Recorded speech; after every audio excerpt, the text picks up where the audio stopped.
Hey everyone, it's Louisa Tanner-Munson from Feel Good Astrology. I'm joined here by my husband today. We're starting a new show and we just thought we would hang out, see how our tech works. We've got a new computer. Carl's got a fancy little earpiece in one ear. He's, trying to make it work. But we're going to go live on Tuesday and we just figured we'd hang out and just see what happened today and, I guess test for snags. Carl, are you there? I found the first one. The first what? Snag. What's the first snag? Yeah, you look amazing. You've got the studio there with the new camera. You look $1 million. I love your little trainers in the background there. They're not my trainers.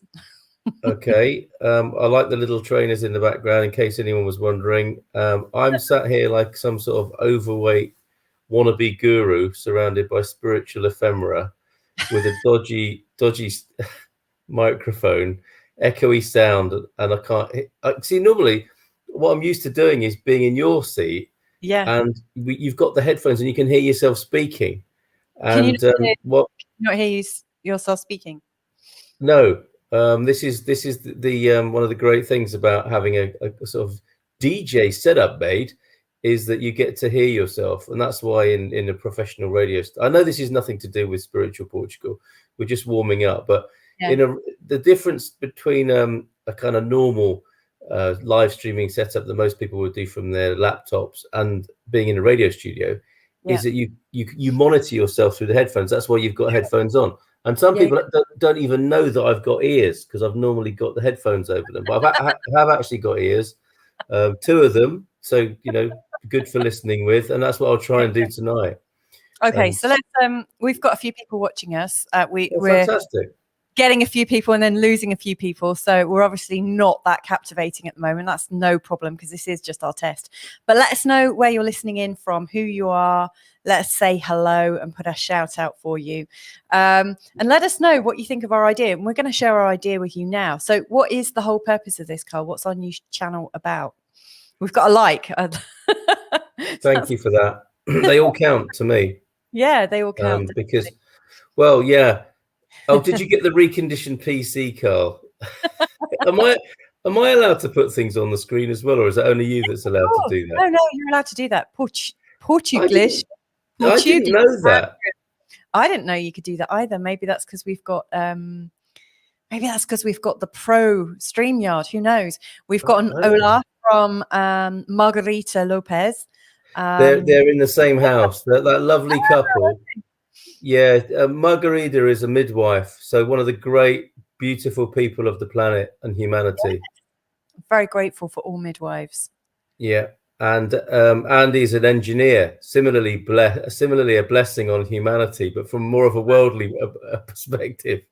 Well, welcome to our show. Thank you so much for joining us, and maybe you can help us snag what's going on. If you see a glaring error, you can make us aware of it so we can get it sorted before Tuesday. So Carl, what is it we're doing? What's our new channel about? Well, I'm trying to get Microsoft's news flash off my laptop as well, just to get. Yeah, we did get a new PC. That's what we're doing. I've lost the screen. I'm going straight to my MSN News now. I mean, that's the last thing we'll be talking about. I suspect on Spiritual Portugal is we might reference mainstream news, and I don't want to get all us and them about it. That's not the point.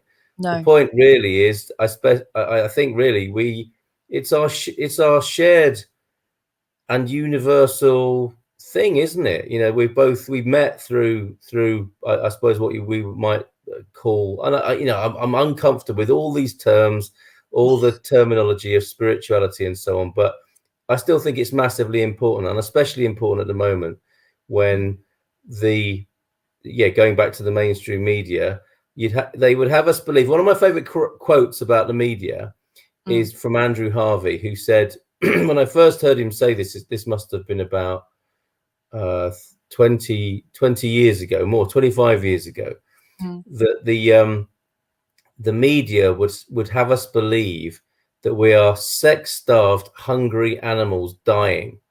Yeah. And I think he's got a beautiful poetic turn of phrase, and that is exactly what the media would have us believe, and their job is to bring bad news, and the more the merrier, or not merry. You see what I mean? You know, the more the dismaler, if you like, and the ultimate culmination. And pardon me for using such a term, but the money shot of the mainstream media is ultimate destruction. And we felt that, you know, we felt the sense of that in this last 18 months. I think the pandemic's been perfect for worrying people, helping people forget what they really are. And in some small way, I would like to think we're here to rebalance that picture. And you know me, I'm actually quite dismal in my own way, aren't I? You know, that I think that, you know, the project humanity is on a downward slope. You know, all man-made things are ultimately rather dismal. But you've got this dynamic that whilst humanity is on its downward trajectory, there is something about us that helps us uplift as well, that we might deal in, that we might connect to, that we might talk about. And it just seemed to me especially prescient that we might hold, and this is another one of those awful phrases, but we might hold a space for our tribe. And, you know, I call it's almost like anxiety offsetting. You know how with carbon offsetting, when you chop a tree down or you do something that might, you know, lose some or create more CO2, you plant trees. I think what we could do for every dismal news story, we could share two good ones. But then again, you know, that to me goes into the problem of mentality, you know, and the polarity as well of us against them, light versus dark. Really, what I want us to be talking about is the bigger picture and expansion.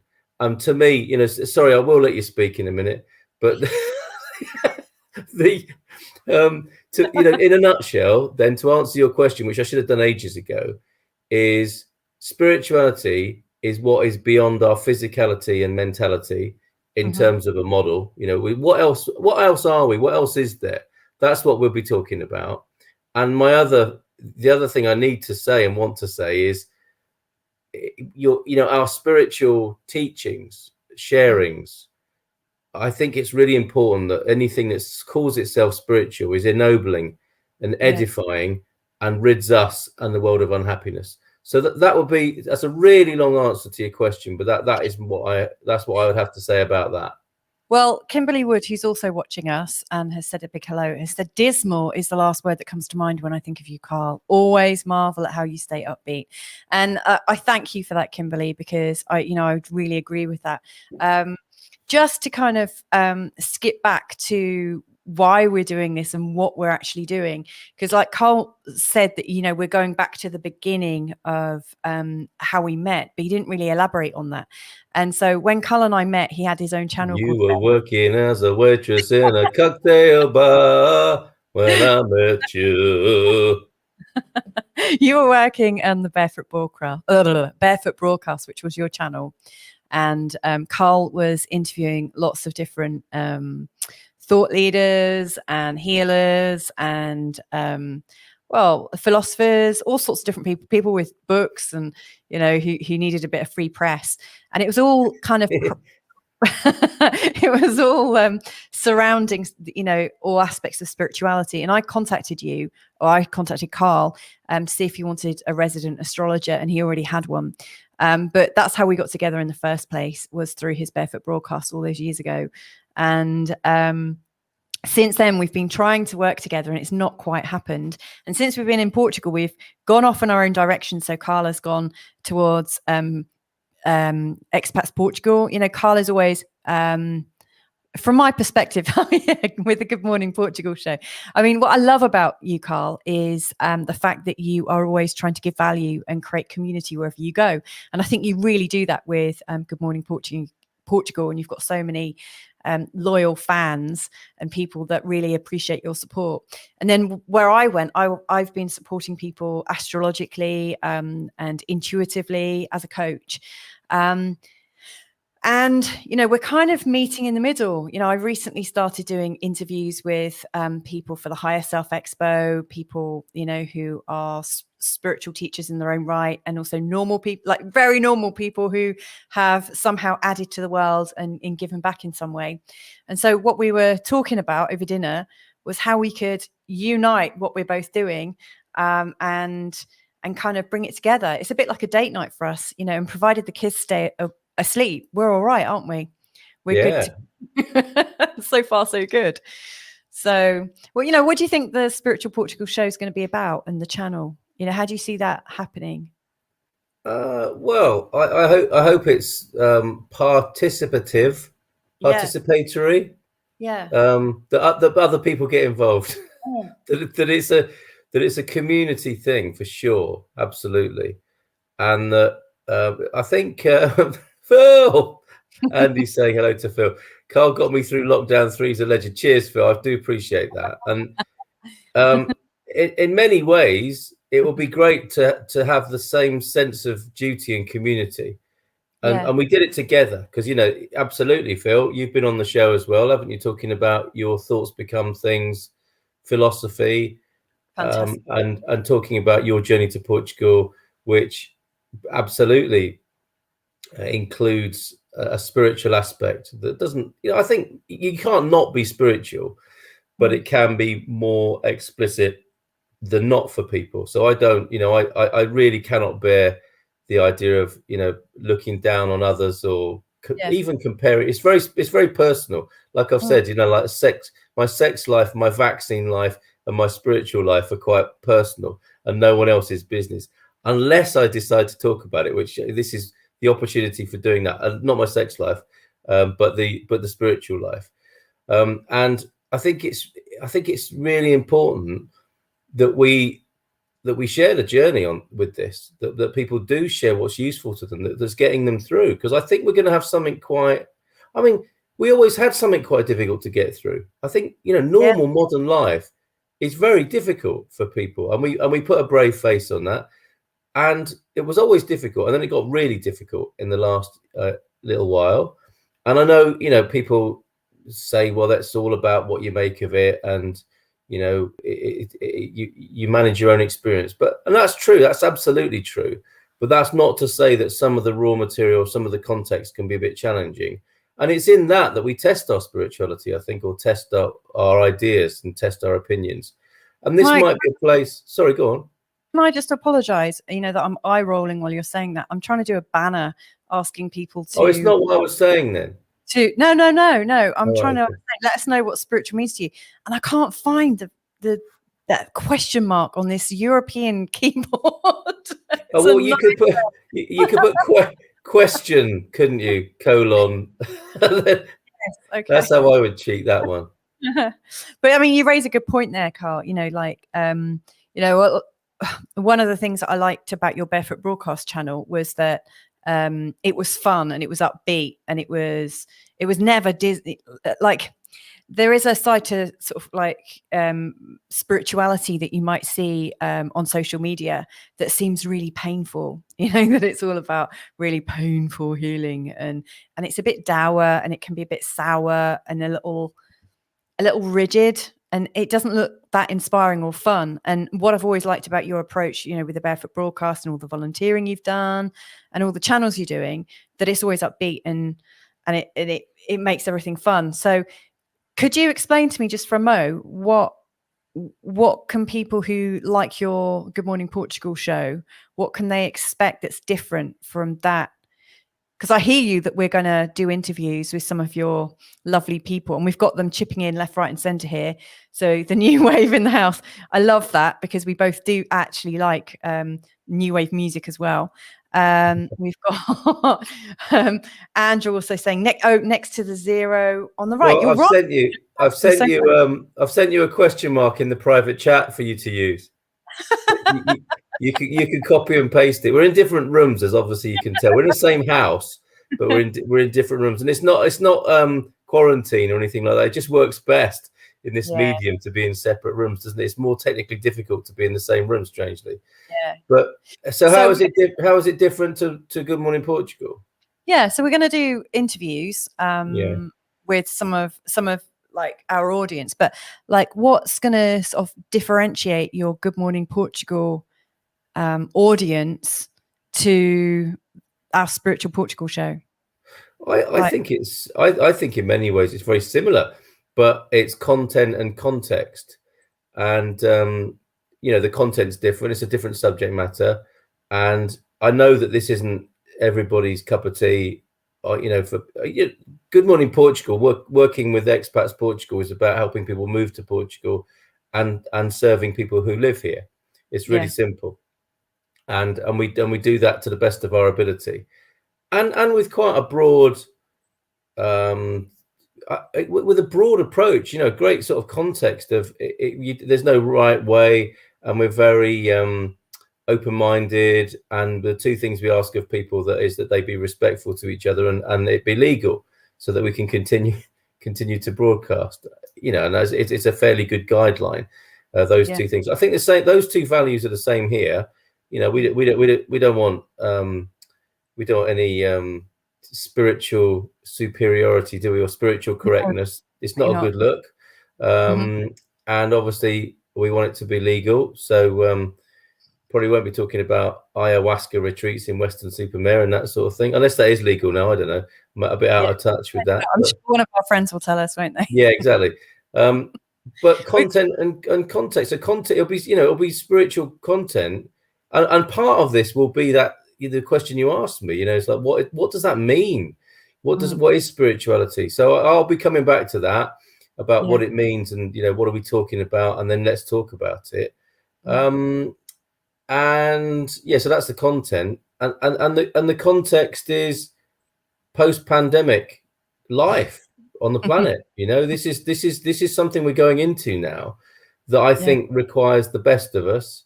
It requires, this show will be full of cliches as well, won't it? Like we'll keep mentioning, all the great quotes that ever were.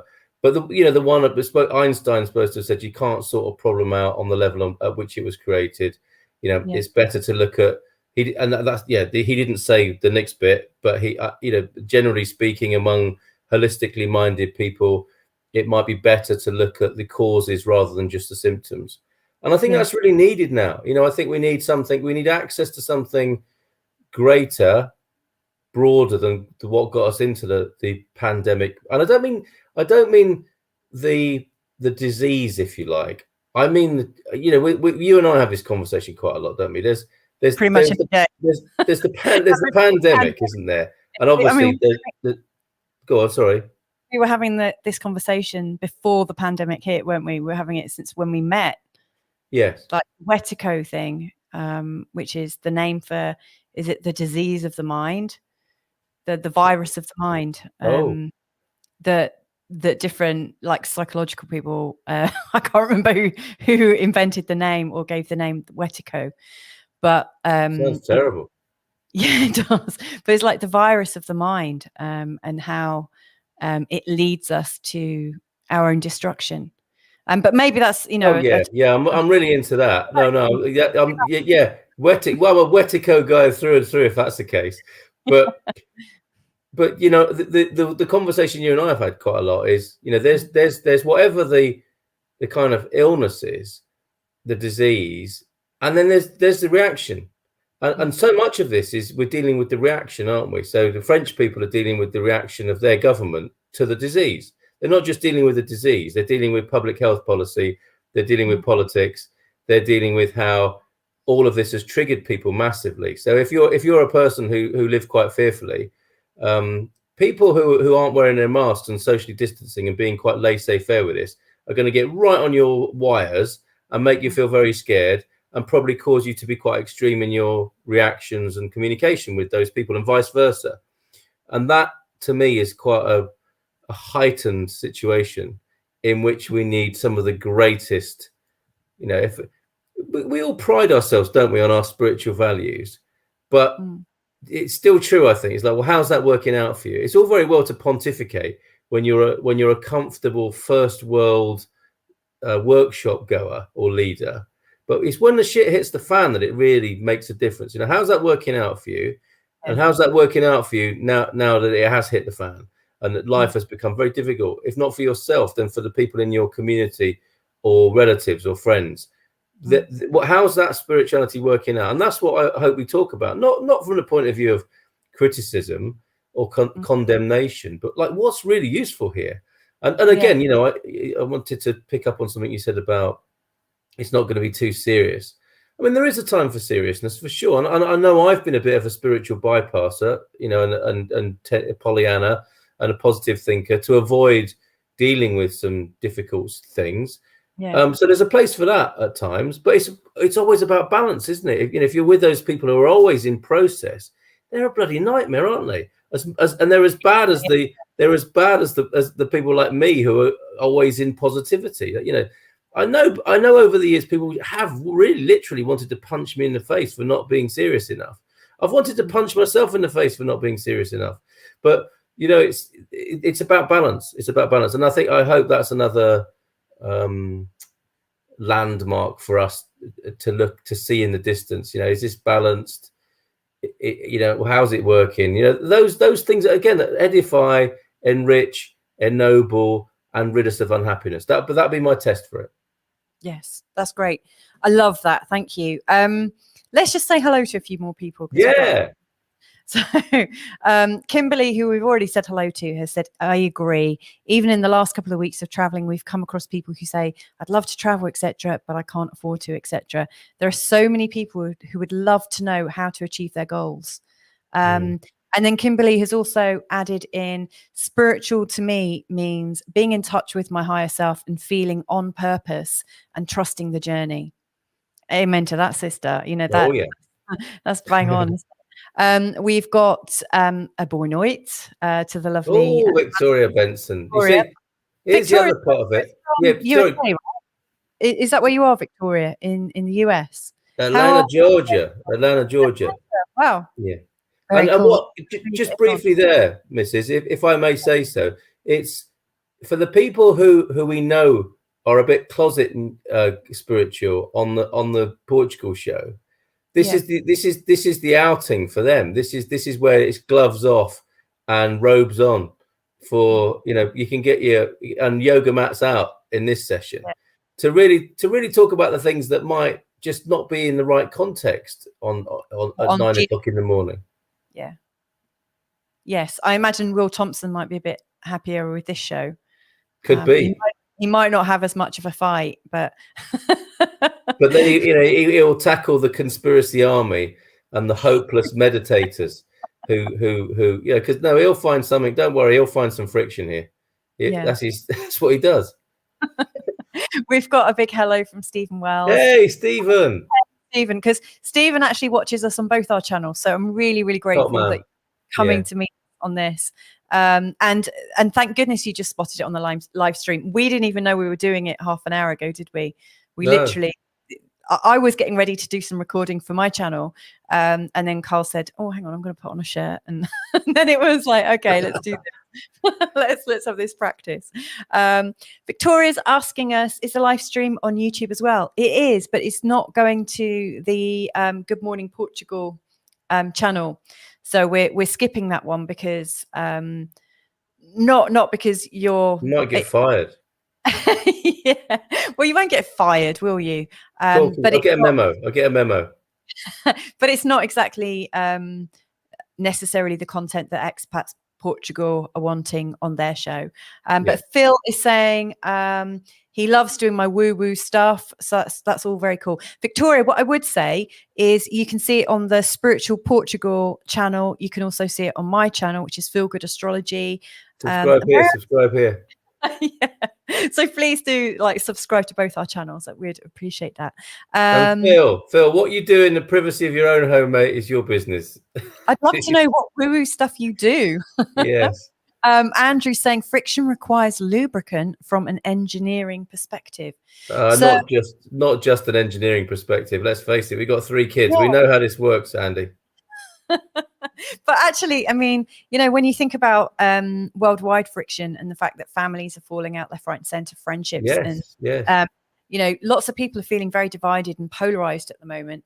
I'd like to think that whatever we do with the show and however it evolves, and I do think it will evolve with the perspectives of the people who watch us, or else there's no point in us doing it.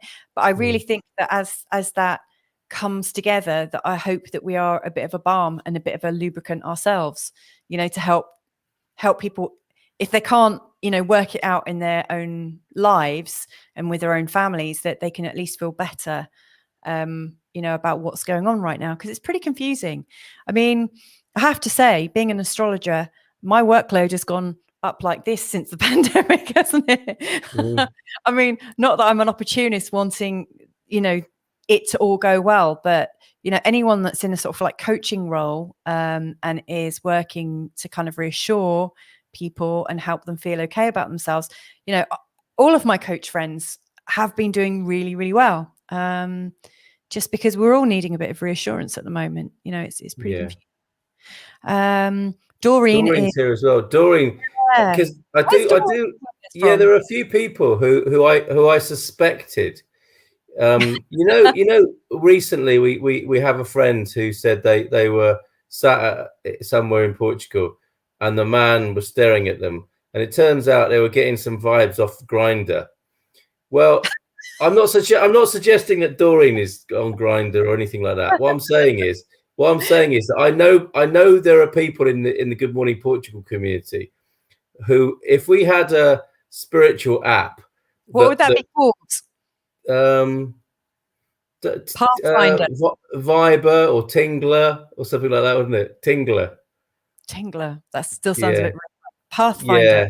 Yeah, that requires further work, but you get a sense, don't you, from how people are and what they say, that where they're at with these sorts of things and how open they are. And I know Doreen is somebody who has spoken about her spirituality, open-mindedness, and all-round good eggness, basically. Doreen, that's a good thing, by the way. And it's great to watch your journey to Portugal, and also to know you in this context. Oh yeah, so Viber is already a thing, isn't it? Viber, is that a social network or a dating thing? But Victoria says it does sound like a business idea, Tingler, where you might be close to somebody quite open-minded and spiritual. So yeah, there we go. We've launched a business as well. Yeah, who knew? Wow. So what's your definition? I'd like to hear some more of these from other people. Yeah. About whether they fill straight in. That's great, isn't it? More of these would be great. Sorry, yes.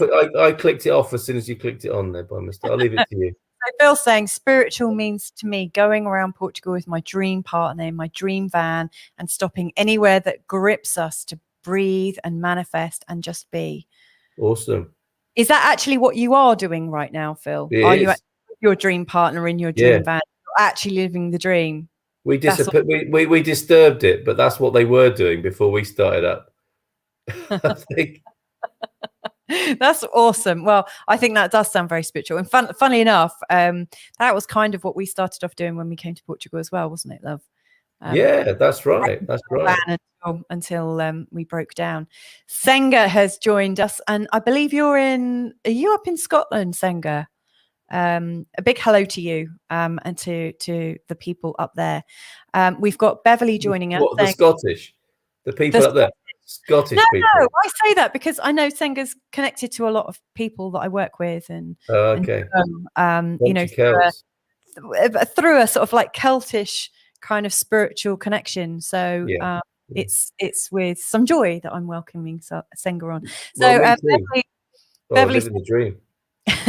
Well, hello there. I was just switching off my phone, going to bed, and here you are, both of you. So I've grabbed a glass of wine and a bag of Thai sweet chili crisps and got my ears pinned back listening in. Well, thank you very much. Does it get any better than that? Does it get any better than that? That is like, you talk about high levels of spiritual unfoldment. She's there. And nailed it, Beverly. Yeah, it does sound like, I mean, you were asking me, what does spiritual mean to me, weren't you, Carl, just before? Yes, I was, before I so rudely interrupted you before you got a chance to answer. And Phil has just confirmed he is living his dream, so that's awesome. Yeah.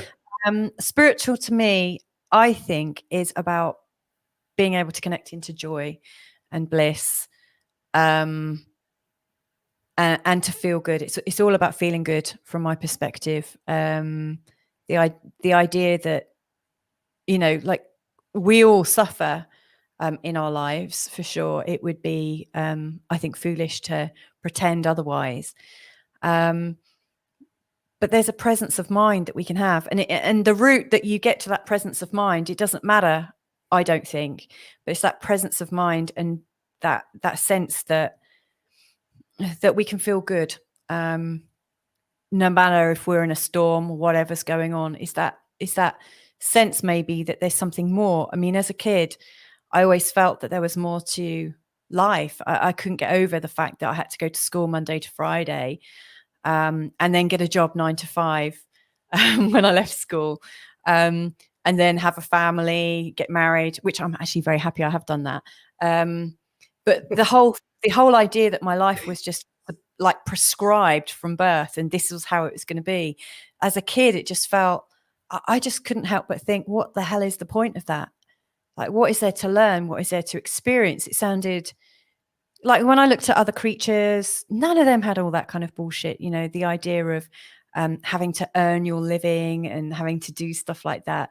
You know, no other creature has to pay its way and you know, against all these odds. You know, they just live. They know how to live. They know what they are. They know what they're supposed to do. And so there's this unrest in me. And so from my perspective, I think spirituality is just feeling connected to whatever is beyond where we are, and being able to feel that joy. And I'm really not bothered how we get to that state, really, necessarily. But I hope that at some level, I can learn about other people's connection and we can share it and just celebrate it. That's a bit of a rubbish answer, I think, but no, I'm very happy with that. I'm very happy with that. I was just thinking, you know, why do we do that? Why do we prescribe like that for kids? And what I mean, instead of listening to you, I was thinking. So what we're doing for our children. Complete transparency. I was drifting away, thinking, hold on a minute. There's a familiar theme for Mrs. M, thinking about, you know, the injustice in a way of childhood. And I totally agree. I totally agree, and I recognise and sympathise with your childhood recollections there, or recollections of childhood perception. You know, thinking, well, what's going on here? Why are they making us do all these things? It's rubbish. The lilies of the field, etc., the birds, don't have to do all of that. And I think that I was thinking, you know, a feature we could have is like reframe button. So what appears to be bad, probably, as we know, doesn't it? You know, everything is a cry for love or an act of love. Yes. And I think why parents and society do that is to take some of the pain away.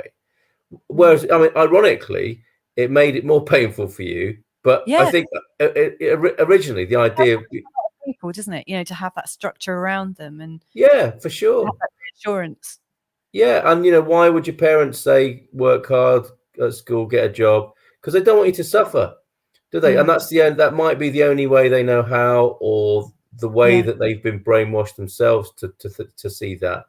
So you know, I do agree, but also I see why that might occur. Why did they? Why has it been done? And why are we doing it to ourselves still, possibly? Yes. And I'm sure it is an act of love.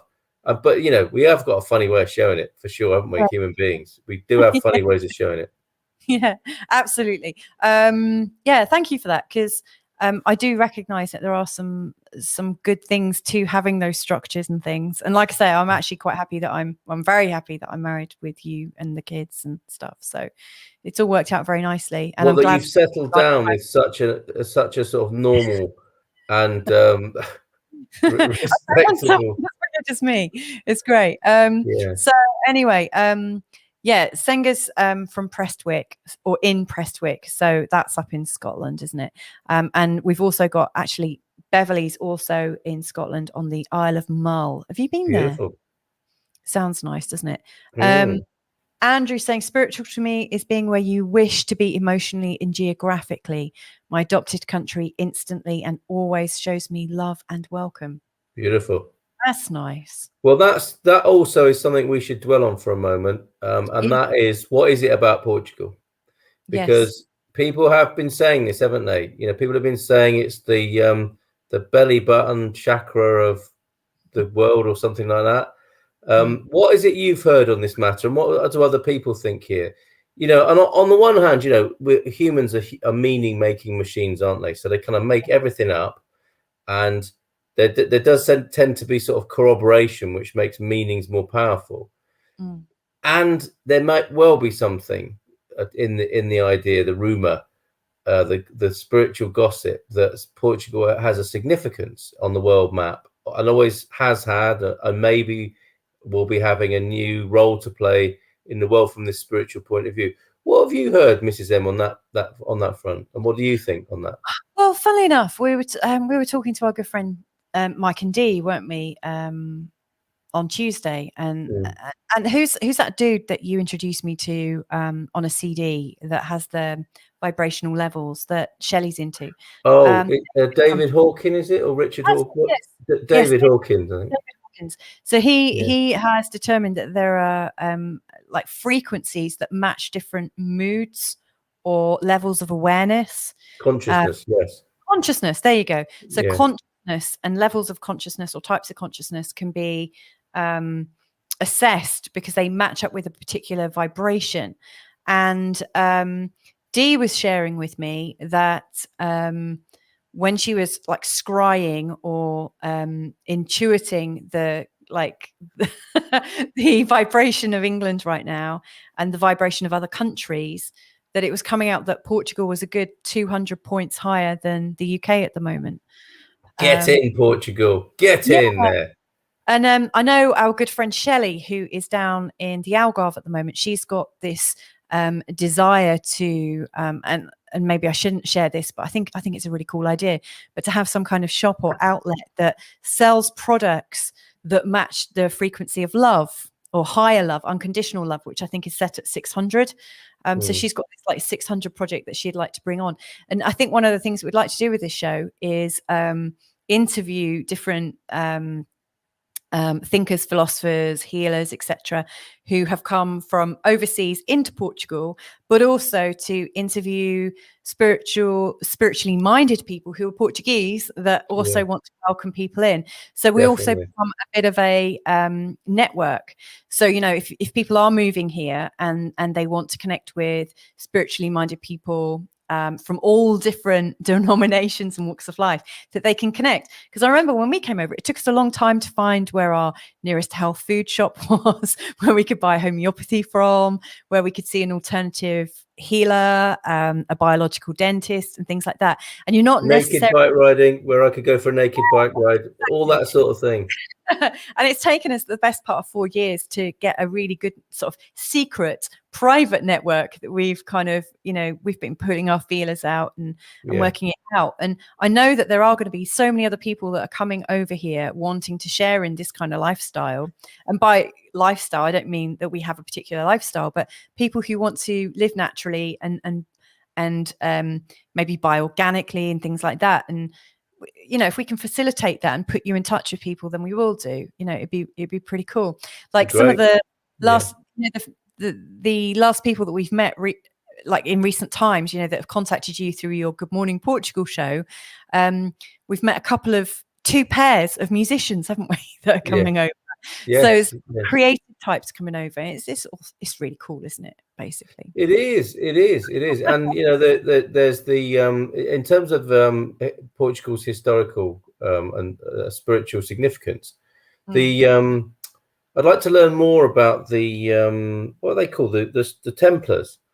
I mean, it might be there are a bunch of wrong uns who did all kinds of horrible ceremonies and stuff, but there might be something in that as well, that they understood because there are a few bad actors, as it were, who seriously understand spirituality, right? So that might be an interesting theme. They might have had some bad intentions, but have known what was really useful and powerful.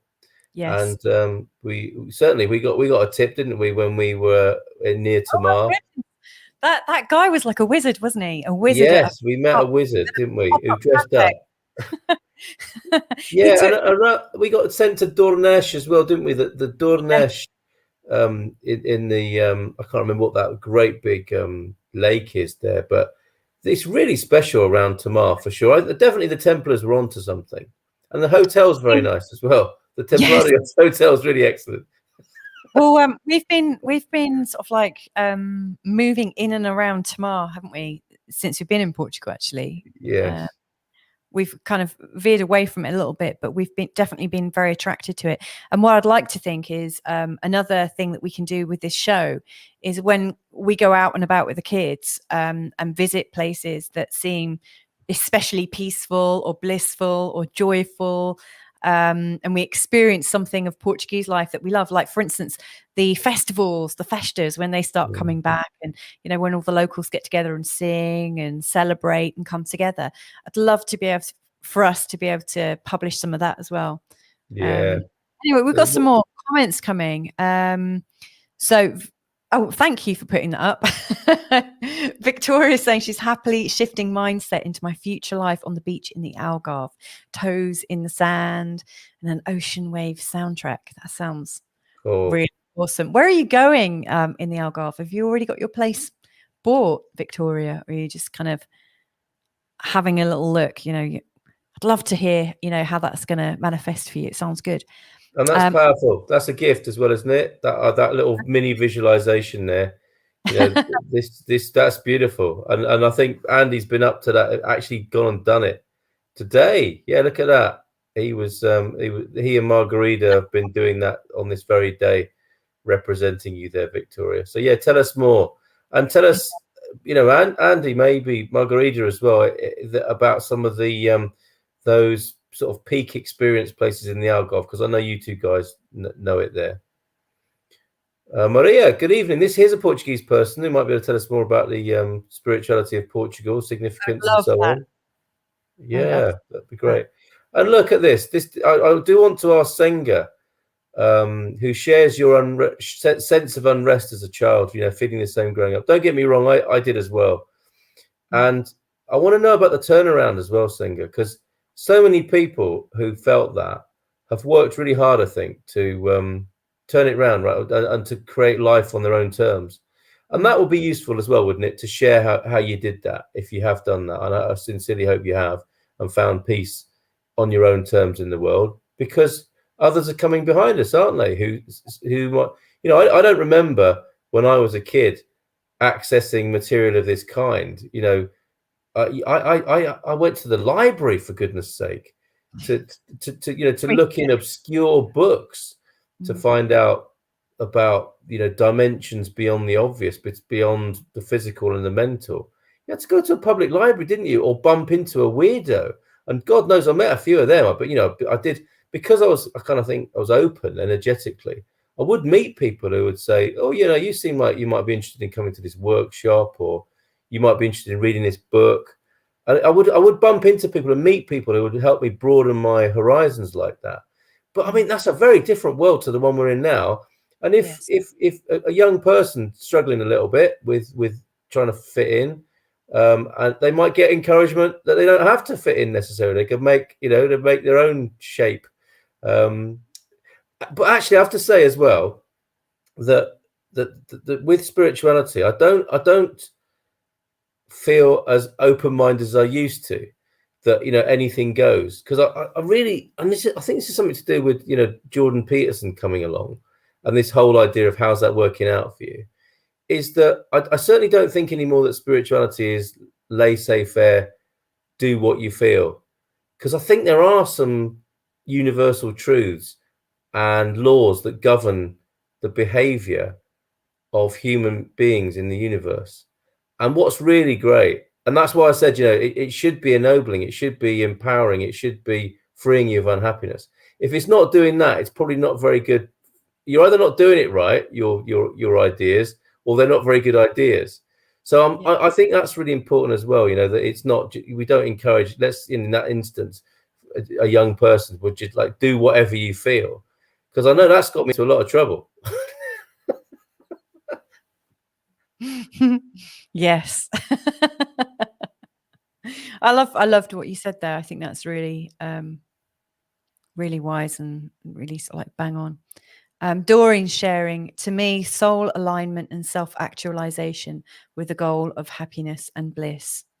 I really match you on that, Doreen. I love that. In this last 6 months, I did a series of interviews with speakers at this Higher Self Expo, and I've got a lot of friends who are awakened beings, people that have gone through the self-actualization process, or say they have, and I really believe them. There's some real sort of like common sort of traits that they all seem to share. And speaking with all these people, I'm really aware that I'm not there, but I'm on the journey there. And I may never ever get there, and that's fine too. But I feel like I feel like I'm perched between knowing that the reality I see around me seems real, seems really normal, seems real, and I get on with everything on a day-to-day basis. But I also know that I'm sort of like perched on, another reality. And I also see that, like as a kid, I saw auras and all sorts of different energies, felt them, heard them, smelt them. Smelt them? Yeah. I could smell different things that other people couldn't, like, I'll maybe bring it up another time, but, and felt energy coming from my hands and stuff like that, which I think we're all born with, but we don't always realize it, and it's not always fostered in us. So yeah, I really agree with your definition there. I love that. And Margarita, I love. Oh my word. The moment you hear a baby crying for the first time, and the amazing moment of the parents seeing him for the first time, makes me realize that we are so much more than humans. And I guess being a midwife, you'll have seen that so many times. Amazing. Yeah. Our third child together, we had as a home birth in Portugal, and our amazing midwife, she didn't speak. She said, as you're giving birth, I'm going to back away and just let it happen. She was there in case anything untoward happened, but it was my third time, it was pretty safe. But she said, I'm not going to speak. It's really important that your new baby hears your voice and your husband's voice first. And I was really touched by that, because, my experiences of birthing the other two was that the nurses were really kind of prominent, and that kind of thinking just didn't really occur. And so it's really lovely to be able to, finally give birth naturally in the way that I'd wanted. Yes, that's a really special moment. Thanks for sharing that. Absolutely beautiful. Yeah. Wow, you've got an apartment in Praia de Rocha on the beach side. That sounds really great. Well done, you. That sounds awesome. So Kimberly's saying, so true. How can you not be amazed at the miracle of life when you witness the growth and birth of a baby? Yeah. Yes, definitely. Senga, I believe spirituality is a broad concept with many definitions. I think for me, it is about taking ownership of my health and well-being. Definitely something that we talk about all the time in this household, eh, Carl? Yeah. Like we make our own colloidal silver, and I make my own sort of like remedies and stuff. And we're always like, we've got quite a few books behind me sort of like dedicated to working out what emotion is causing our dis-ease and whatnot. And there are some things we don't make anymore, like deodorant. I'm with my homemade deodorant, actually. Are you really? Well, talking of smelling things that aren't really there, then maybe that's how you make it work. Or not smelling things that are there, maybe. I don't know. Pretending they're not there. But yeah, the old kombucha is not working too well, is it? The old fungus pancake is not working too well in the atmosphere of Portugal. No, I've not managed to get anything cultured properly in Portugal, which is a bit of a shame. But I do know that there are people who culture here really successfully. So I'm going to talk with them. But in 4 years, I've not managed to get any culture living more than 3 months at a time. Do you know what? Little sort of time out here. I think we're doing really well. In the space of this, in this time that we've been doing this test broadcast, we've managed to say, hold space for my tribe. That's fine too. We've mentioned kombucha, home birthing, yoga mats. I think we're doing pretty well so far. We are really living up to the cliche. It's great. We really are. Yeah. We really are. And I'll end it with like a namaste and whatnot as well. Oh, for sure. No, I snuck in one of those. I don't know if you saw earlier on, but I definitely was gesturing it. Yeah. But I mean, actually, it's a really lovely thing to do. Whether it's a cliche or not, it feels really great to. Well, what can you do? We're all cliches, aren't we? Life is so cliched in so many ways. Well, you've got to, you just keep going, don't you? Anyway, and bring. I mean, I suppose that the thing about it is to truly mean it, and that's felt, isn't it? That's one of these things that is a spiritual marker and measure in a way. Is it some old lazy old namaste emoji, or there are times, aren't there, where you can really feel it when someone lingers for a moment, or there's a real connection is made, and it's not ritualistic, it's not perfunctory, it's real. And that's because I think it's happening on every, you're seeing the physical gesture, you've heard the mental process that's led up to it, and if on a good day as well, you get the bigger expanse of experience of that as well. And we know when it's happening, don't we? Yes. For me, it's the eye contact that happens, as the heart is expanding.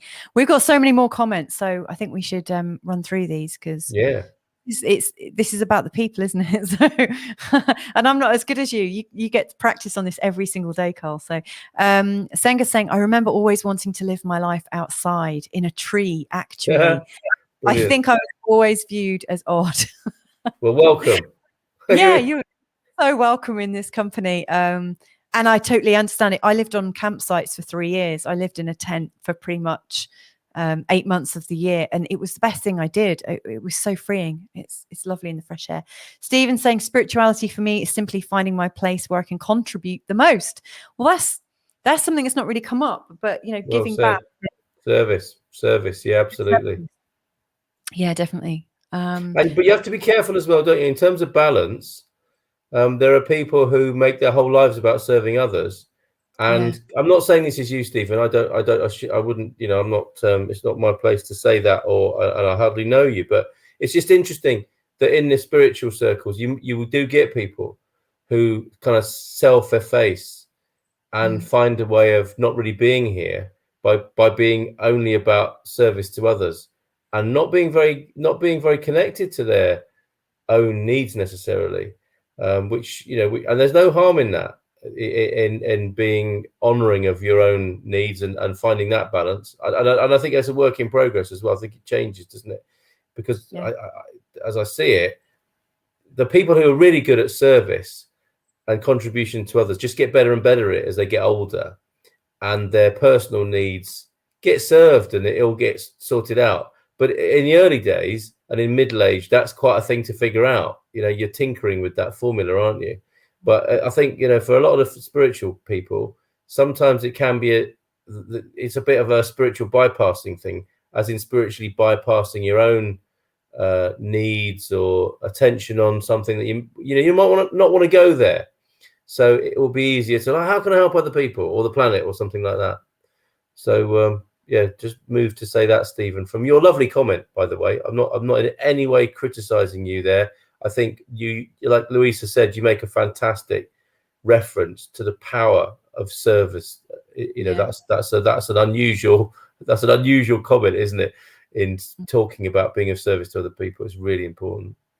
Yeah, and we know quite a few people who've absolutely served others so much and looked after themselves so horrendously, that they've served as a huge lesson to us to sort of, a bit like on a plane, if it crashes, you put your own mask on before your kids. I think that's really important. What sort of mother are you? I was a little bit distracted while you were saying that, because being a cliche, I noticed that we had an 1111 on our screen, so I was trying to find the screen button on our new technology. I was feeling really profound, and you were just looking at patterns on the screen. I was trying to find where the print screen button was on this new European keyboard. Oh yeah, no, you got it. You got to press the function key and print screen F12, I think. Andy will tell us in a minute. Blooming Portuguese keyboards, you and your cedillas.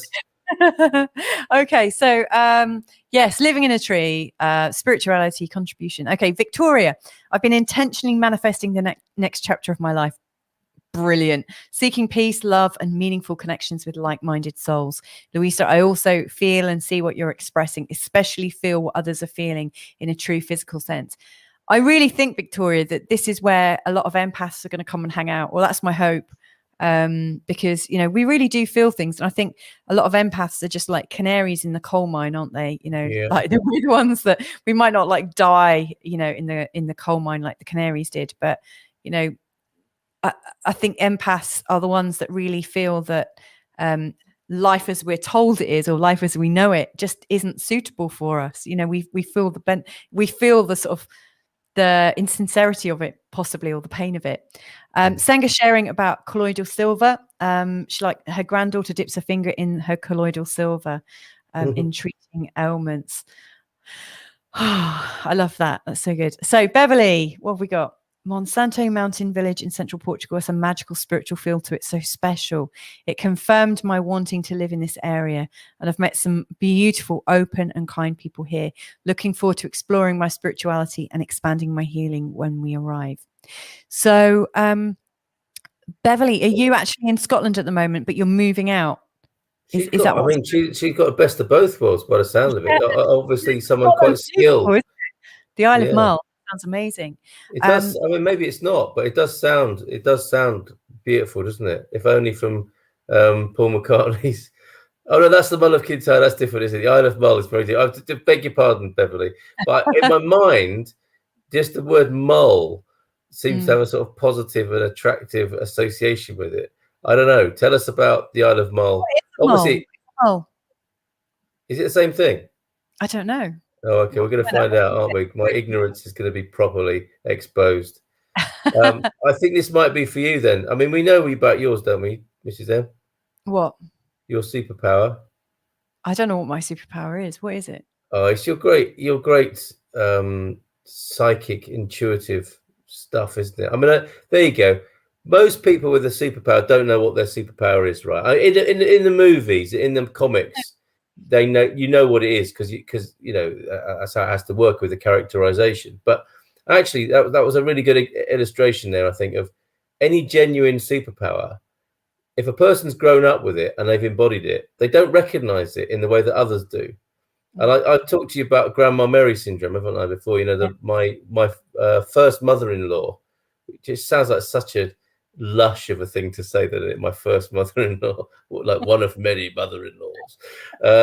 But she was amazing. She is amazing. You know, my mum's been hanging out with her now. I just spoke to my mum, who's been with Mary, who said, when I was in my 20s, I could see Grandma Mary knitting, sewing, painting, cooking, and I just say to her, "You're amazing," and she'd shrug it off as just, it's just what I do. And she had that grandma superpower going on, but couldn't see it for herself. And I think Grandma Mary syndrome is a thing for sure.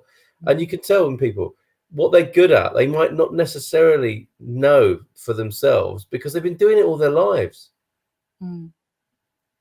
Yes, you're right.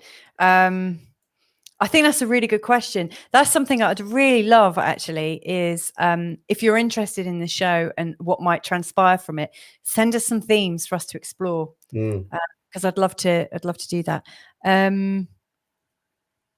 Senga saying it's a lovely description of namaste. I agree. I thought that was really good. Doreen's sharing. That's for you, Senga. Balance is key. I'm empathetic to my detriment at times, working on that. You know what? A lot of my clients right now, I mean, this is the great thing about being a coach, and everyone who's listening in who coaches in some way or another, or who's an empath, will probably know this to be true. But my experience tells me that whatever my clients are working on, they're usually working on it all together. They don't know it. But my clients come into me with fairly similar problems at the same time. And it usually always matches something that's going on for me. And one of the big themes that's coming up in my group right now is allowance. The whole receipt of our goodness, you know. So, you know, we're so empathic And so giving and so loving and really wanting to be of service. And we're absolutely horrendous at receiving the good that other people want to give us. So one of the things I'm working on at the moment with all the people I'm coaching is how we can do that and how we can do that together. And so some of the tools I've got a meditation that's being written at the moment, a sort of hypnotic meditation. I'll probably post it to our channel as well, so other people can do it. But I'm putting together a hypnosis to help us all kind of get our energy back. So where you've given your energy away freely for the good of humanity, I'm creating a hypnotherapeutic session where you can sit back, relax, and listen in and start to call back all of your energy. Just call it back and to let go of any sort of like karmic ties that might be still costing you energy. And also to just be absolutely happy to receive, when people want to give you something nice and to reward you and to acknowledge maybe your superpower, that you'll be able to do that. So I think that's a really great point. It's so on point at the moment in my experience. Wow, that's one for the ladies as well, isn't it? I mean, I'm not recognizing that so much as a selfish bloke who loves having his ego stroked. You might like that, but you're not really a selfish bloke. You're very kind. Right, Jacqueline Branco. Hello. Oh, I mean, talking of people who serve the community, Jacqueline is awesome. And I've heard about Jacqueline, all really good stuff, and how she's a good communitarian. Absolutely. Good of you to join us tonight, Jacqueline. And definitely, she's a candidate for the hypnotherapeutic receiving things for you, Jacqueline. Sorry, that's not meant to be a psychic reading or anything like that. It's just a feeling I get. And it's one of those things that even if I'm wrong, it still would have been great, wouldn't it? So she's just got extra rather than filling any deficit of receiving there. So I think that's for you, Jacqueline. And shout out to you. I mean, there's a woman who is of service to the community here. We've never even met, Jacqueline, but I just know that about you. Quite amazing. And thank you for joining us tonight. Appreciate it. And Jacqueline said thank you as well for acknowledging that. I think that's really great. It's a pleasure. We've actually got a bit of intel here about Sky. We've got quite a lot. So first of all, Doreen's saying she's got a necklace with 1111 on. I'd be so surprised if everyone who listens in doesn't see number patterns repeating all the time. I think I don't. Made of numbers. Yes, you do, because I'm always pointing them out to you. But, I see. Yeah. And she lives in a tree, sort of. Yeah. What does that mean? She live in a tree, sort of. Come on, Doreen. What does that mean? Yeah, cough up the goods. Let us know. Senga's saying she's I think embodied empathy. Beverly saying it's a magical place. I'm guessing that is the Isle of Man. Yeah. Senga's saying fairy pools. No separate Why place. is she saying fairy pools? I don't know. I guess we'll find out. Maybe the fairy there are fairy pools on the Isle of Mull. We'll find out. Oh, hang on. Here we go. Beverly saying fairy pools are on Skye. If you've never been to the Isle of Mull, Senga, you must come. You aren't that far away. So this is great. We're already kind of causing, we're already encouraging people to meet and to hang out and bless themselves in fairy pools. That sounds great. Okay. Andrew, my superpower is teaching young adults to think, to use their minds. Oh, yes. Awesome. Love that. How is that, Andrew? Andy? Is that a difficult thing right now with what are you working with, or what are you up against with that? You would think, wouldn't you, the characterization on a good day of a young mind is like that, to be probing and questioning, and they have so many ways to find out information. Are they open-minded? Do they use their own minds? Is that what you're finding? I'd really like to know, as somebody on that front line. Yeah, like what young adults are you teaching? Is that like sort of late teens, early 20s? I mean, I really feel for anyone who's kind of starting their adult life in these circumstances. You've been brought up to have certain expectations, and it's like the rug is pulled under your feet as you're starting. I mean, at least, you know, like I'm imagining most people here are what, over 40? Would you say, Carl? Speak for yourself. You are. And I definitely am. Don't tell people that. I'm imagining everyone here has had a fairly good crack of the whip, you know, has had a fairly good crack at their life already, you know. Yes. But my heart really goes out to these, you know, these youngsters who haven't, or, you know, they're just getting ready to like spread their wings and to enjoy themselves, and all of a sudden it's restrictions left, right, and center. That sucks. Okay, I think you should manage the chat room now. And why is that? Well, just because I think you're much better at it, and it's really late now, and I'm not so good.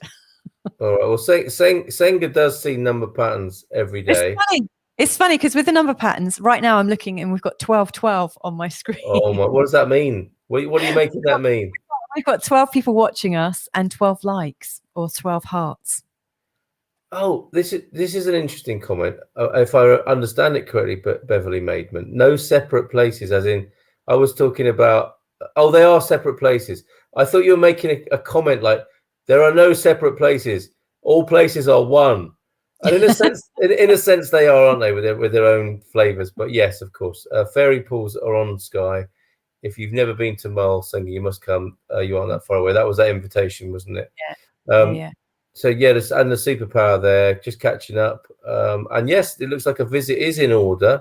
There are wonderful, quiet spaces, and loads of wildlife and wild scenery, and that's a blessing, isn't it, to find that in this day and age. Number patterns every day with Senga.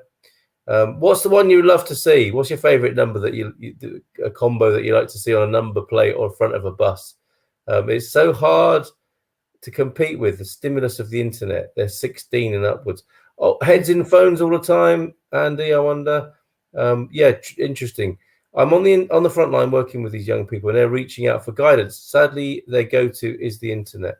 So why sadly on that, Senga? Is it because it is so sort of 2-dimensional, 3-dimensional, and not 5D or not spiritually enhanced with the internet? I guess it's so brittle, isn't it? My favorite spiritual teacher, Barry Long. I don't know if there's any other Barry Long. I might be stigmatizing myself here by even mentioning Barry Long, but he's my go-to, has been forever.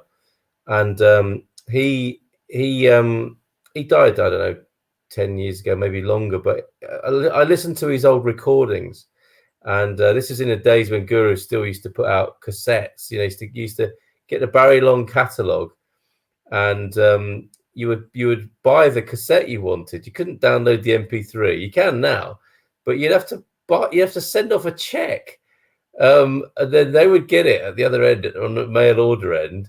Then hopefully they'd put the right cassette in the post. It'd be a little plastic, folder with 2 cassettes in it. And I mean, I was cutting edge at the time, and I was listening to one of his recordings because now they're all on YouTube. And he was talking about how the computers and the brittleness of information, and how what computers have allowed us to do is to keep thinking, even when we're asleep. And it really hit me. It's like, it's so true what he's saying. I mean, here we are. This is the irony of it, isn't it? We're on the internet. You're speaking of, Senga. We are using computers, and I totally recognise what Barry Long said. There was a time where good work in a day would have been to write a bunch of letters and stick them in the post, or even ask someone else to do it, and that would have been a day's work. Now, can you imagine? You think about how many emails you answer, or how many emails you ignore, you process them, and all these computers and the information age, the information technology, is just allowing us to think all the time. So even when we go to sleep, our websites are thinking for us, and our emails are being read by other people, and it's really unholy, actually. I mean, it's funny. I think it's quite amusing, but if you think about it for a moment, it does seem useful, doesn't it, to minimize that or bring it back a little bit. You can't stop the progress of the world, but you can stop it for yourself a little bit. So is that what you're saying, Senga? Is that that there's no end to it, is there? I suppose the dry and brittle information of the internet can just be poured all day long into the minds of young people. and where is the quality in that, or where is the depth in that? Maybe, I don't know if that's what you're saying. Yeah, so much mixed information, says Andy. It confuses and dulls the mind. Sorry, love, go on. Just going to check on the kids. I'll be back in a second. Okay, all right, that's interesting. I'm on my own now, so I'm going to be here. It's going to be me and a pair of little trainers just presenting with you at the moment. So I'm hoping that I'm more interesting than a pair of little trainers, and that you don't start reading the book spines. There might be a Barry Long in there somewhere. There's an NLP book I can see. Anyway, yeah, internet dulling the mind, confusing the minds of children. Thank you for this evening. Great show. Oh, cheers, Jacqueline. Thank you for being here. There is a gorgeous tree outside my windows that spans the width of my apartment. My daily ritual when I get up is to touch a branch that reaches my bedroom window. It's like a child's book. And greet it. I call my apartment my tree house. Wish I could send a photo. My new favorite word is scytherism, the sound of the wind blowing through the trees. That's beautiful, isn't it? We all know that sound, don't we? You know, and you know when you were talking about the midwife saying, you know, I'll stop talking so that the child can hear the parents' voices. It's like the sound of the wind in the trees is as familiar to us as our parents' voices, isn't it? There are parental nature voices, like the sound of the sea that was mentioned before, the sound of the wind in the trees. These are, you know, animals, dogs barking, cats meowing. These are the absolutely archetypal sounds of us, of humanity, or as humans perceive the world. So that's beautiful. Lovely to know about scytherism. There. I love. We've got a boy that would love that house as well, haven't we? And is it the sound of any wind, I'm wondering, or is it just through trees? Because there are certain, I know that you have to draw the line somewhere with that, don't you? Sarah, I find it hard to step up on any platform in front of others using my talents or giftings. It feels super empowering. Then I question if ego is just excited to be in the spotlight. Sarah, what are your giftings?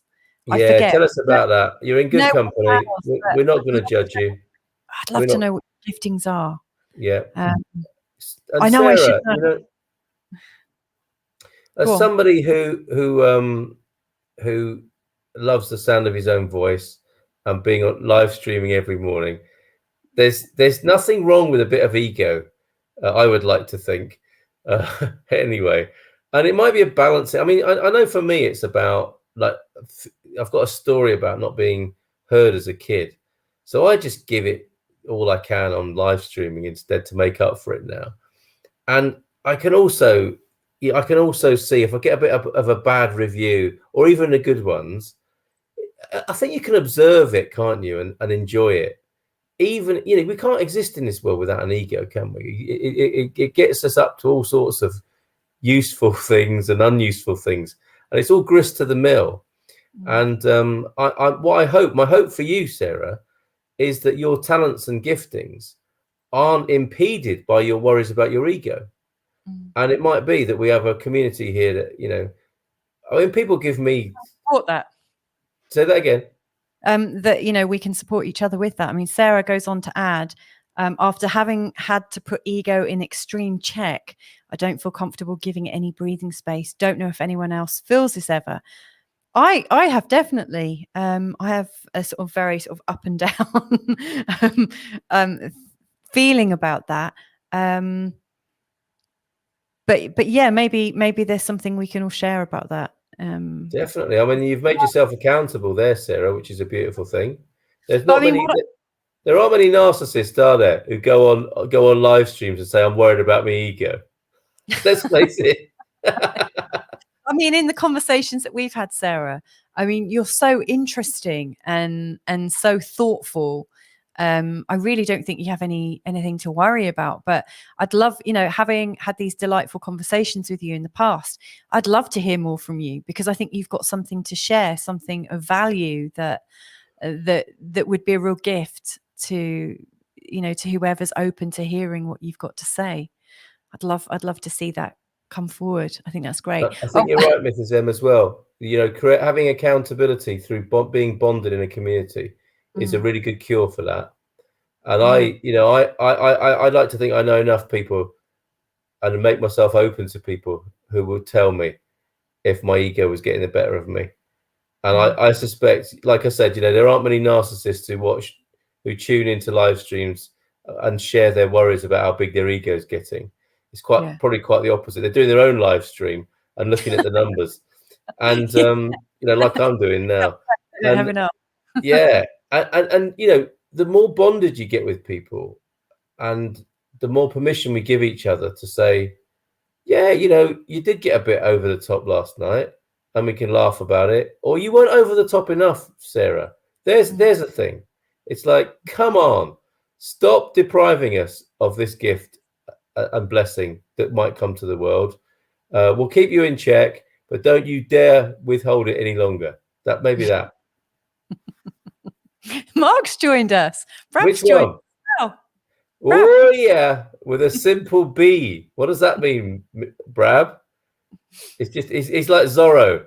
He just puts a B on the sand or on the frosted glass to say he's been, and he's gone again. Maybe. But good evening to you. Lots of love to you, our dear friend Brab in the UK. So we've talked about gorgeous trees. I mean, we are laughingly, we have talked about so many things that other people would have us as living cliches, right? We love trees. We love kombucha. We love Alan Watts. We love Barry Long. It's like it's all adding up nicely tonight. Alan Watts, what a voice though, Andy. And I could see how he would appeal to your engineering mind in the structure of his thoughts and articulation. Absolutely. Do you like Sadhguru as well? Because didn't he start off as an engineer before he became a guru? Sadhguru, S-A-D. Brilliant. And he calls it inner engineering, interestingly, I think, Andy. I wonder what you think of him. After having had to put up ego in extreme chat. Okay, you read this, didn't you? Don't feel comfortable giving it any breathing space. But Sarah thanked you. Or thanked us. Okay, yeah. I Good just want to get it so right. Sometimes I just want to get it right. I want to pay I think that's meant to be pat myself on the back. Well, pay yourself on the back as well. Yeah. Why not? Abundance there.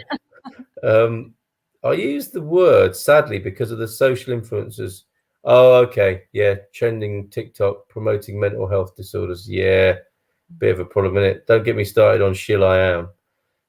Senga ego can kick our butts with it. Yeah, there you go. Doreen, thank you. Scytherism. The sound of wind in the trees and the rustling of leaves. And that's for all those what are they called? AMSR people? ADM, ASS, whatever. I don't know. I know it when I hear it. Yes. Yeah. It's a thing, isn't it, at the moment? A lot of people are into that. I'm pretty intuitive, says Sarah, and good with solving people's issues. Except kind of, it's always the way, isn't it? Always the way with a healer, heal thyself. But again, this is the part that the community can play for each other. We're so isolated, aren't we, now in the world? We don't grow up with the checks and balances of accountability. We've moved away from all the people who might have done that for us, probably for good reasons. But then we lose out on that bit as well, I think. Yeah. I think part of it is natural when you find what you're good at. Is that, Sarah, like being able to just forget about thinking about it, whether you're being egotistical or not? It just flow out of you, wouldn't it? Just channel it and it would come through you, I guess. But I mean, I think it is worth pointing out as well that like if you go to a builder's house, somebody that does something for a living. Yes. Built homes are usually a right old shithole, aren't they? And if you ever met a comedian in real life, they're the most miserable gits you'll ever meet.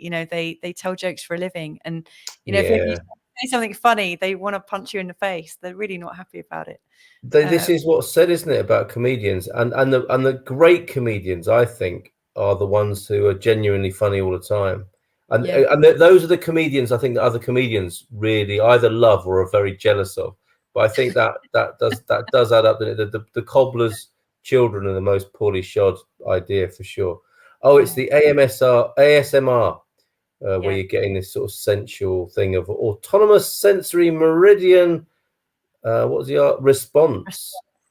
I think I had that as a kid. I used to like watching people draw, and felt a little bit kind of turned on by seeing the scribblings on the page. And I think there's something like that going on with that. So yeah, ASMR, autonomous sensory meridian response. Thank you, folks, for that. Well, How have we done? We're 1 minute 20 in, Mrs. M. Yeah, I'm so grateful to everybody. Yeah, me too. I really am, you know, because this was just for us to test, to have a little chat, to sort of get our mojo on. And, you know, we've just been able to connect with so many really cool people. Beautiful. And also bring people together from different channels as well, you know, because there are some people here that I know have come from sort of like me and some that have come from you. So it's really nice to see. Who won? You know, you definitely, but it's so nice to. It's always going to be here, isn't it? Only kidding, Sarah. That's an example of when it's terrible. And we got Health Academy too. We got Helen Achintu. Hello, Helen. Hey, nice Helen. To meet you. Thank you so much for joining us tonight. I really appreciate it. Here's my Carl, who I've told you about so much. We're actually just wrapping up. Helen, help! She's got me locked in a room doing live streams. Help! But maybe you can come on as well. I'd love to. I'd love for us to chat as well, Helen. That would be really cool. We've got a load of people, I think, coming to say goodbye to us, actually. So Victoria's saying, love the vibe. Let's do this. Fantastic. Is this a new show and we'll continue? Definitely. Yeah, absolutely. Oh, yeah. And hopefully, I think you missed it at the beginning, Jacqueline, but what we're going to be doing is we're going to be interviewing people in Portugal who are spiritual, interviewing people who have spiritual skills and experience that are coming to Portugal, and also, you know, going out and about in Portugal and making little videos of things that feel spiritual and cool and, you know, that have a feel good feeling.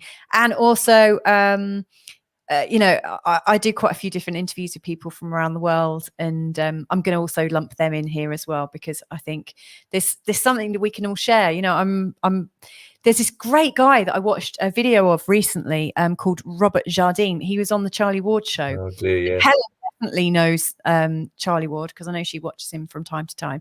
And this guy, Robert Jardine, was talking about a book called The 5 Biological Reasons for Dis-ease, and I loved his book. You know, this video. I bought a book. I managed to resolve a health issue that I'd had since I was 16, on and off, and it was a really persistent one. And I got chatting with him on Facebook because he's a friend of a friend, and I'm actually going to be interviewing him. And so he's going to be. We're going to have a 90-minute talk, and he's going to share with me some of the secrets of how to heal some of your most persistent health issues. So, you know, I've got these really cool people who are absolutely passionate about health. I've got another guy from Seattle that I interview on a fortnightly basis, and he talks to me about how meditation works in the operating room. So he saved his son's life through meditation because his son couldn't have an anesthetic. You know, it would have killed him. He wasn't strong enough to have it, and he needed to be able to have a particular thing. So I'm also going to be bringing all these little sort of like tidbits in here as well. So let us know what you want. And like Carl has got so many contacts from his old Barefoot broadcast days. So if there's anyone else you want us to interview, we can put the feelers out, you know. So I just really make it sound like I'm bringing Napoleon Hill on from like the early 1900s or something like that. I can't do that. But more skilled people than I would have to host that sort of thing. I tell you what, I mean, you know, you've interviewed quite a few of the new age people from back in the day. And I mean, didn't you interview, David Icke? I don't know if we want him on here, but David Icke, yeah, definitely. It wasn't really an interview. It was more of a diatribe, Icke-tribe coming. I met him in a shopping centre, Meadow Hall. Some people know Meadow Hall in Sheffield in the UK. And it was set out for me to go and talk to him in the early days soon after Wogan, when he was ex-Green Party and really doing the awakening stuff and doing stage shows for the first time. And he just talked into the dictaphone for over an hour, I think, and I just got it transcribed. It was one of the easiest interviews ever. It was the most bizarre thing to be interviewing somebody in a food court of a shopping centre. Bizarre. Yeah. I would love to include all of these remaining comments tonight. Really important, each and every one. I was enjoying the waves on the sand as I was sleeping on the beach earlier. That is a very special moment, isn't it? I mean, I think all of us, if you just were to sort of, use your mind's eye and your mind's ear, we can all feel that, can't we? That sort of sand against your skin and a smell, even somebody in the distance shouting out donuts, beignet au pomme, or the bolle de belly, those sorts of things. Do you want to buy some CDs or DVDs? Go away! I'm trying to listen to the waves. But we've all been there. It's so nice, and the crunchiness of a pebbly beach. Thank you for that, Andy. Senga's grateful to us. Likewise, seriously, without again wanting to sound like a cliche, it's absolute right back at you, because we can't do this without everybody being here and contributing and playing a part in this. Feels really great. Thank you. Cheers, Helen. Love this vibe. Let's do this, says Victoria. Absolutely. We didn't need much encouragement, Victoria, but there it is, right there for us to start in earnest on Tuesday. Yes, we will continue. Have we tried forest bathing? Don't ask me about it. I've not done it yet. Lol. Our man Garvo in Alvaiazara in central Portugal, he loves to get out in the woods, and he's got some beautiful videos. And I think the thing about Garvo is he's a natural. I don't think he calls it forest bathing, but he just loves to get out with the trees. And we've taken, we are quite naughty on the Good Morning Portugal show, and we have a bit of banter and it's man cave stuff, and we're talking about Garvo stripping off in the woods and stuff. But on a serious note, he is a tree hugger natural, and he's made some beautiful videos. And we want to talk to Garvo as well, because he's really lovely, really regular bloke with this incredible depth that I think is reserved for situations such as this. So looking forward to talking to Garvo. Beverly, I'm going to speak to one of my friends who you might actually be a mutual friend with. I don't know, but there's a lady called Jenny who lives in France, in the forest. I'm going to ask her, because if we know anyone that does forest bathing, let's interview them, Carl. Okay. Well, and also, but we've got to make sure we're not putting ourselves in difficulty. Do you remember that guy who's doing the naked workshops? And I got him on for an interview, and I got naked waiting to do this interview with him, and he bloody turned up fully clothed. So we have to make sure that there's a definite, matching of energies, or whatever you call it. Yeah, that was a funny show when you did that topless or naked. Yeah, I was completely naked, but obviously for the purposes of decency, just top half live stream. And I look at that, keeping my ego in check. Sarah's there for you, worth probably more. When you add them up, they probably, it works out on on those football scores. An away goal worth more than a home goal. Yay! Are you going to be working together in this environment? Yes. It's long overdue, Helen. Thank you for your enthusiasm about that. Jacqueline, grateful to us as well. Jacqueline Branco. So we'll see you again soon, Jacqueline. Hopefully, I know you're busy in the morning, so you have to go out. Maybe you can stick around a bit later at night. It's going to be 11 till 12, isn't it, on Tuesday? So we can help people fall asleep on a Tuesday evening. Happy for your healing breakthrough as well. I mean, it's pretty special, isn't it, to do that? Yes, it's amazing. Yes. Namaste, lovely Munsons. Grateful for you both. Oh, thanks, Victor. Appreciate that. It's not a naked thing. Okay. Why not? Yeah, why not, Beverly? We'll see what we can do about that. This show will be a huge. Oh, cheers, Jacqueline. That's really nice. Plant trees, rewilding is essential for the well-being of both planet and humans. Definitely. Naked tree planting, probably not to be advised, is it? But just do. Oh, and then you can hug them afterwards. Ticks every box there. But be careful out there. When we were planting trees, we volunteered for a kind of spring leading into summer for 2 years running, volunteering planting trees in Devon. And after I planted each one, I rubbed my hands together and gave it some Reiki, and it felt so nice. It was such a lovely activity. I think we've got a baby crying, haven't we? Are you going to go, or am I going to go?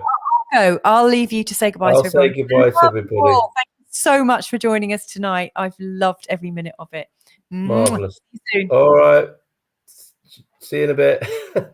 Put kettle on, love. Oh no, you got a baby to go to. So thank you so much, everybody. Seriously, we were just expecting to do a little test. It's lovely that everyone's turned up and said hello and been so encouraging. So official launch next Tuesday. and we'll be on at 11 Portugal time until midnight, and I hope to hang out with you again and have some fun and help us shape this. Help us shape it. Let us know what your definition of spirituality is. Let's not be too serious, but let's recognize we've got a very serious situation in the world right now, and how we can deal with that with our hearts and minds, and the best of ourselves and the best of each other in that endeavor. And hopefully this community will be nourishing and supportive, and we can, like those geese, another cliche for you, how the geese fly in formation. Although I'm told it's not actually true, but we're going to go with it anyway because it's such a lovely idea. There's going to be some people at the front and some people taking a little bit of a rest in the slipstream, and I think we can do that for each other, can't we? Plants actually respond to contact. Wasn't that all in the book? Secrets of the Soil and Supernature. Absolutely. We've kind of conditioned ourselves out of understanding and respecting that, haven't we? Fascinating. I'm sure that will come up. Food, plants, reforestation, regeneration will all be part of what we talk about in the future. Senga saying goodbye. I'll pass that on personally, Senga. I'm with Jacqueline, says Helen. Thank you for that. This show will be a huge success. Very kind. Jason, hey up, mate. Made it for last orders. It's going to be at your bar, Jason's bar. Fantastic in Central Portugal. If you're into growing, on our Monday evening show, Jason gave us a beautiful tour around his quinta. He's a man with a Lamborghini tractor, as I recall. It was so nice, Jason, to get that tour around where you live and to hear of what you've done, what you hope to do. Absolutely, absolutely wonderful. Oh, the geese formation is for aerodynamic efficiency, not to give people a rest. Can I have that anyway, though, Andy, please? Saying been great connecting. I have a wee person padding about upstairs looking for the toilet. And me too. I'm going to be padding about going for a wee in a moment myself. So thank you for that mention there, Singer. And a lovely rainbow to finish with there. Let's leave on that note. Thank you so much. Seriously, I'm gonna culturally appropriate and steal a namaste from the Far East, and I hope you feel it wherever you are, but by whatever means, from our house to yours. Lots of love, and thank you so much for being here tonight. And we look forward to being with you again on Tuesday from 11 until midnight. I was wondering if my tree was giving a female vibe. Google tree gender and learn that trees are either female, male, or hermaphrodites. Who knew? Well, we do now. Thank you so much, Doreen. Take care, everybody. Bye for now.